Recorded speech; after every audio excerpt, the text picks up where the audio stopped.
السلام عليكم، اهلا وسهلا بكم حبايباتي. جمعة مباركة ان شاء الله كامل تكونوا لاباس. من خلال الفيديو نتاعي هذا راح نشارككم قهوة العصر نتاعي تاع نهار الجمعة.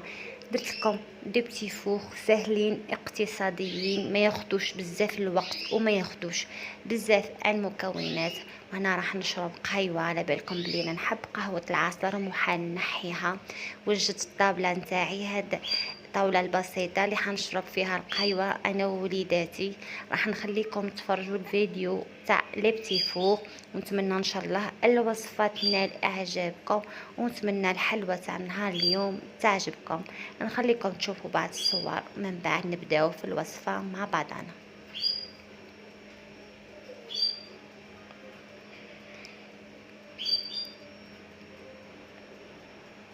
المقادير كالآتي: عندنا 2 بيضات كاملين مع صفار حبة بيض، 2 بيضات كاملين مع صفار حبة بيض.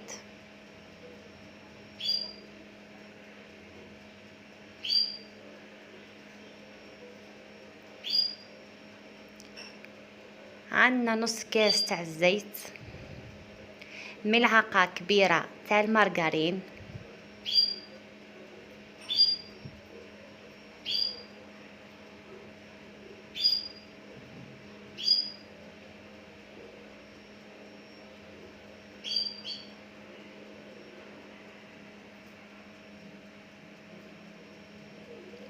عندنا 4 كاس تاع حليب،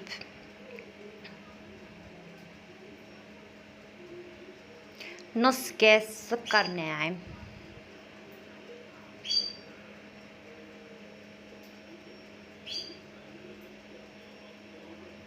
ملعقة صغيرة معمرة تاع لافاني، من احسن لافاني تاع الميزان باش تحصلوا لنا نكهة مليحة. ونخلطوا كامل هاد المقادير بالخلاط الكهربائي. الفرن نشعلو في هذه المرحلة 180 درجة مئوية. نضيفوا 2 كيسان معمرين فرينة وباكي خميرة كيميائية، نفس الكاس اللي خدمنا به، الكاس اللي تبداي به تكملي به، عطاتك مقادير جد مضبوطة.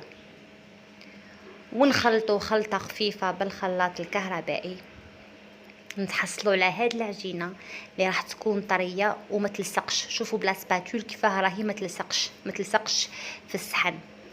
نجيبوا كيس بلاستيكي بوشادوي ونحطوا الراس على دو هذاك لي زيغزاغي.